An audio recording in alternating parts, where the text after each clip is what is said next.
Cortina. Oferecimento.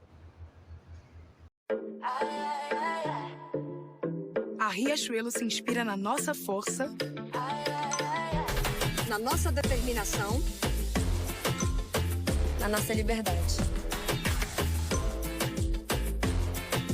E agora vai se inspirar em você. A Riachuelo começou a seguir você. Mostra como vai, arrasando de cima, sumando. Ninguém fica pra trás.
Esta semana eu errei. Erika Hilton, arrependimento ou controle de narrativas? Vamos ver?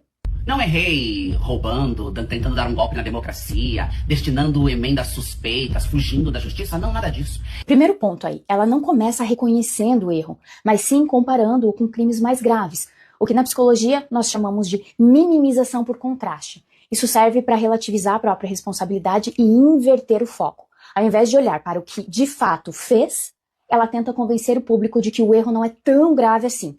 Esse tipo de estratégia não demonstra arrependimento autêntico, e sim uma proteção da autoimagem moral. Errei na interação que fiz com o artista, errei no tom e reconheço que errei no tom. Mas usei aquele tom porque desconhecia completamente todas as problemáticas e complexidades que existiam em torno dele. Aqui, ela pratica a racionalização moral.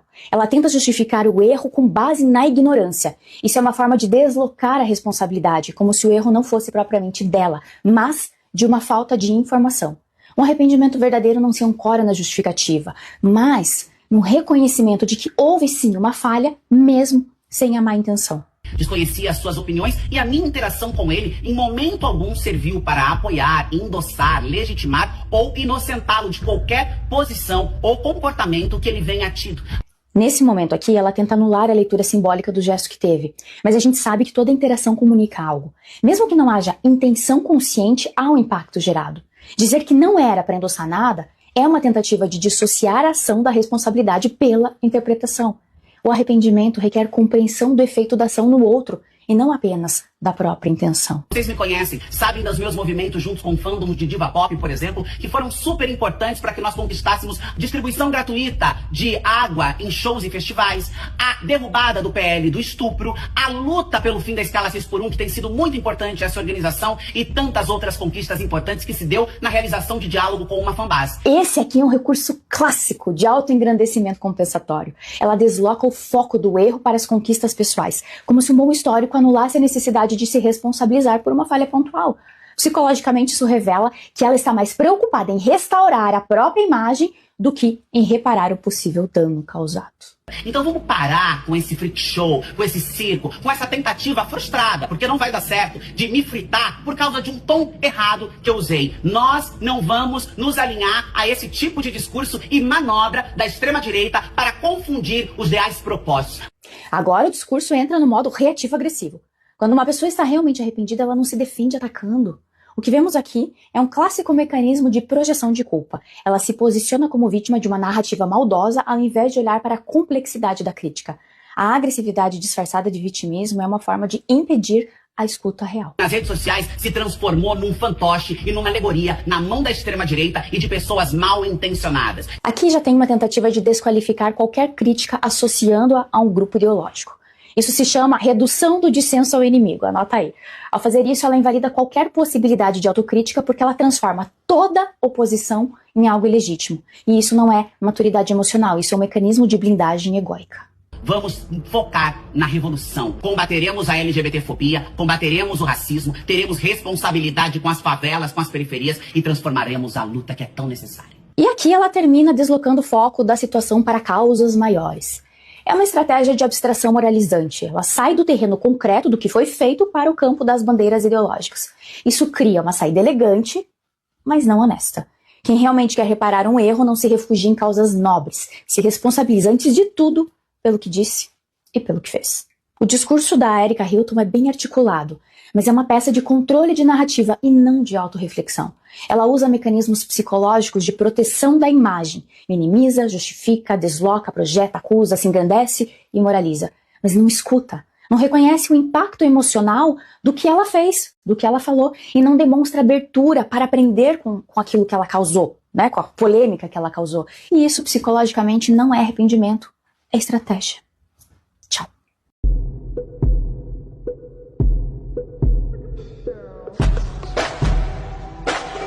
Ir para a cama com outro homem e eu os pegar juntos, mas seu planos falo não foi aí, vocês arrumou uma outra maneira de nós separar, pagado a outra pessoa para se passa por Alexia e fazer aquele vídeo nojento. Por que de tanta raiva com uma pessoa que nunca fez nada com vocês? A senhora sabia que amava Alexia. Falo Félix furioso olhando para sua mãe, que ao ouvi-lo se virou para ele. Que escolha você né deu, me diz. Você foi se enfeitiçou por uma mulher que não fazia parte do nosso mundo. Você acha mesmo que iria permitir que uma pessoa assim fizesse parte de nossa família? Você ainda deixou sua noiva para casar com aquela mulher. E se você quer saber, fiz isso sim e não me arrependo e faria tudo de novo. E se você quer tanto saber a verdade, saiba que sim, eu sabia que ela estava grávida e pedir a Marisol que falasse para você que o filho que aquela mulher esperava não era seu, porque eu sabia. Se você soubesse que ela esperava um filho seu, você voltaria para ela sem pensar duas vezes e deixaria a Mônica outra vez. Falo Doroteia falando tudo que tinha guardado esse tempo todo, já que não adiantava mais guardar segredo. Como fui idiota por ser enganado por pessoas iguais a vocês em pensar que minha própria mãe foi capaz de tais coisas, me faz sentir vergonha. Quando Doroteia ouviu, lhe deu uma bofetada. Quem você pensa que é para falar assim? Se fiz isso foi pensado na sua felicidade, ou você acha mesmo que poderia ser feliz com ela por quanto tempo, hein? E me desculpa, meu filho, mas esse amor que você tanto diz sentir por ela na verdade não existe, porque se você realmente amava, por que não percebeu que tudo era uma armação? Me diz por que você não acreditou nela como ela pediu, hein? Sem falar que ninguém lhe obrigou a fazer tudo aquilo com ela, ou será que alguém estava mandando você obrigá-la a tirar aquela criança? E então não venha me falar de vergonha que sou cruel, porque entre todos nós você é o mais cruel, porque nunca disse que gostava de Alexia, nem disse que aceitava ela na nossa família, sempre fui clara. Mas você, meu querido filho, dizia que a amava e fez tudo aquilo, então me diz quem de nós dois é mais cruel. Falo Doroteia tudo o que pensava. Nunca disse que não estava errando e pago por esse erro até hoje, mas isso não a deixa menos. Mas se você quer saber essa felicidade que você tanto diz, eu nunca senti pela Mônica esses anos. A única coisa que tenho sido é infeliz, porque felicidade de verdade só...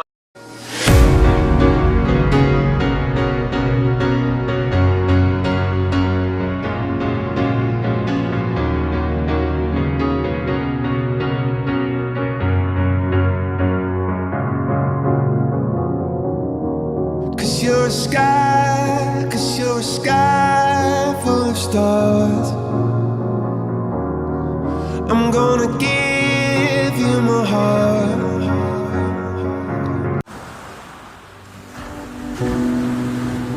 Era uma vez um príncipe encantado, alto, loiro, um cavalo branco, e que salvou a princesa. Não, obrigada. Prefiro os imperfeitos, autênticos,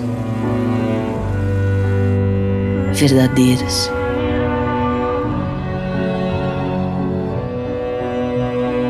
Apaixonados.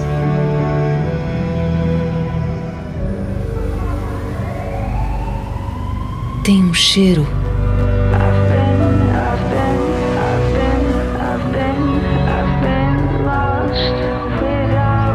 A atração tem seus mistérios. Novo Malbec Black, do Boticário. A arte da perfumaria.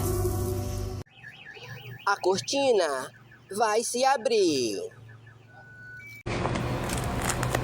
O dia em que você planta a semente não é o dia em que você colhe os frutos.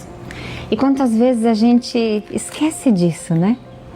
A gente vive num mundo muito imediatista, onde tudo parece acontecer num clique. Mas as coisas que realmente valem a pena, como a paz interior, os relacionamentos verdadeiros, os sonhos realizados, essas coisas, elas levam tempo. Elas precisam ser regadas com paciência, consistência e amor. E mais do que isso, elas pedem da gente algo ainda mais desafiador. Aquele tal do aprender a amar o processo. Amar os dias em que nada parece acontecer. Amar os silêncios, os tropeços, os pequenos avanços quase invisíveis. Porque é nesse caminho, cheio de detalhes discretos, que a vida de verdade acontece. E enquanto o fruto não chega, que a gente aprenda a agradecer pelas flores, pelas pequenas alegrias, pelos encontros inesperados, pelas pausas que nos fazem respirar. E sim, às vezes eu também quero tudo agora, mas quando eu respiro fundo, eu me lembro que não é sobre chegar rápido, é sobre chegar inteiro. Que hoje você consiga confiar no tempo das coisas e que encontre beleza mesmo quando nada floresce por fora, porque por dentro algo sempre está crescendo. Amor e luz. Namastê.